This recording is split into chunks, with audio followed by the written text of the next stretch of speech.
Direct attack on Syria by the US under the Trump administration. Let's take it forward to Alastair Newton, co-founder and director at Alavan Business Advisory. Alastair, hi, afternoon and good morning to you. What is it that you've made of Trump's commentary post the attacks? And firstly, the decision to attack Syria, does it come as a surprise? I think it does come as a surprise, certainly compared to Trump's campaign rhetoric, which was largely isolationist, whereas this action was clearly interventionist.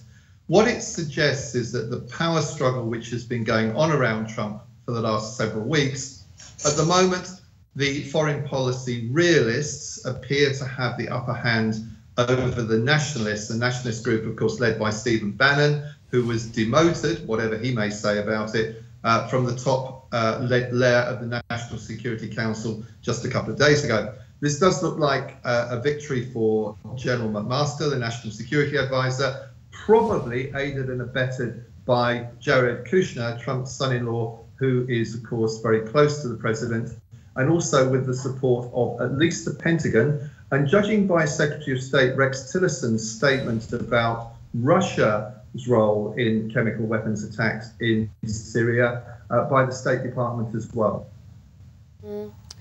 You know, Alastair, besides the geopolitical tensions, the markets as well have been seeing a knee-jerk reaction of the attacks that took place overnight. Do you sense that this situation could actually escalate, and where is it really headed?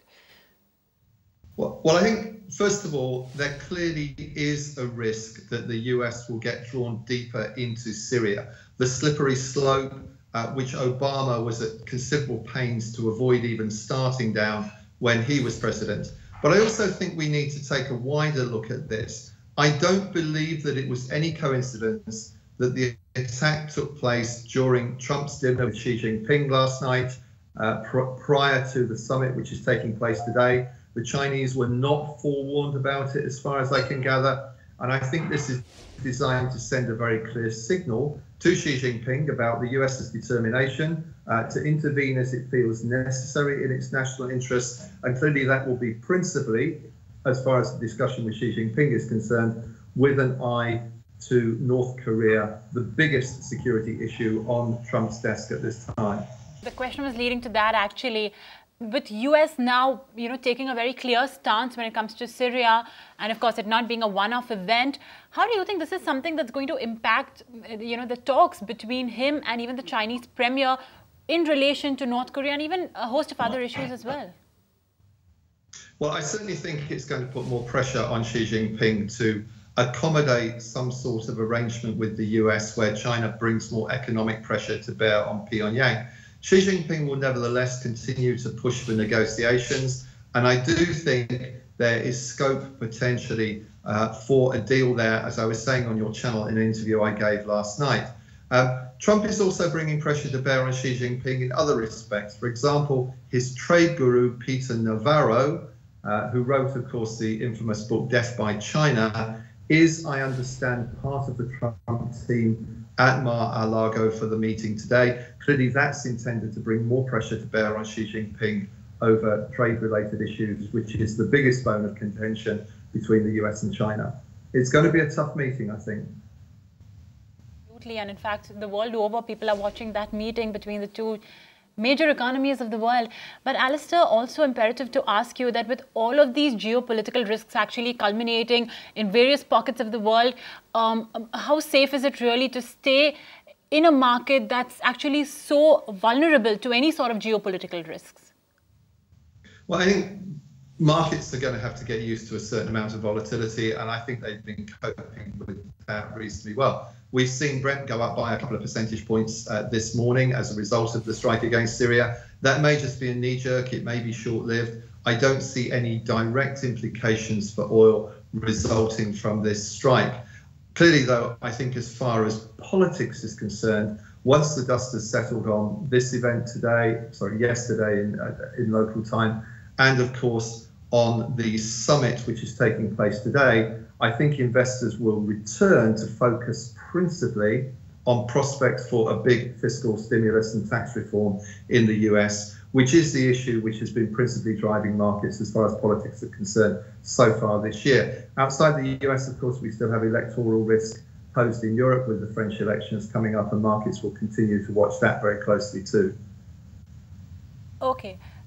You know, Alastair, I just wanted to also understand from you, how does this change relations between US and Russia? Because you yourself have also pointed out in the note that this is essentially a big break with Russia, because, you know, it was accused by the Secretary of State over Syria's alleged use of chemical weapons. So how does this, you know, change the relations between the two big geographies of the world?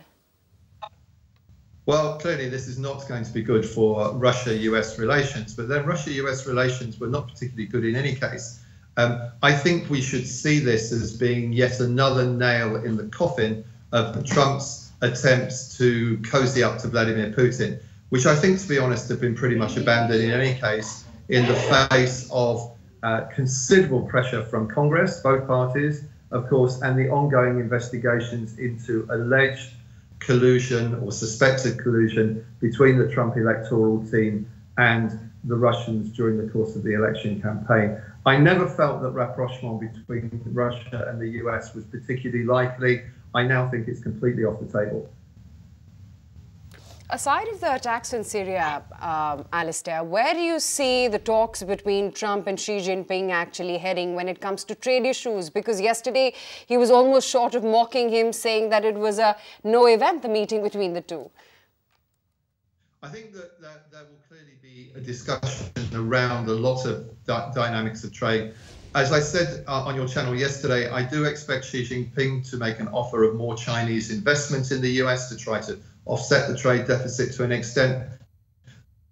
But that too is politically contentious. The Committee on Foreign Investment in the United States, CFIUS, views Chinese investment into the US with some considerable suspicion, concerned about strategic implications and so on. And it is relevant and interesting to note that at present, the US is seeking a non-Chinese buyer for Westinghouse, the troubled nuclear company, which of course at present is Japanese owned. So I'm not sure that that is going to resolve issues, but it is at least something that Xi Jinping can offer. I think his main aim will just be to slow down any risk of US-imposed sanctions or tariffs against China over trade, at least until he gets to the other side of the Communist Party's 19th Congress, which will take place in October or November, which clearly is on Xi Jinping's agenda, the single most important event this year, because he's looking to get out of that promotions in particular consistent with the pursuit of his agenda for the second 5 years of his term, and also the general consolidation of his grip on power in Beijing. Find us on Facebook at facebook.com/ETNow, and don't forget to click the like button. You can also follow us on Twitter at ETNowLive. To stay updated with all our programming, hit the subscribe button on our YouTube channel by logging on to youtube.com/ETNow.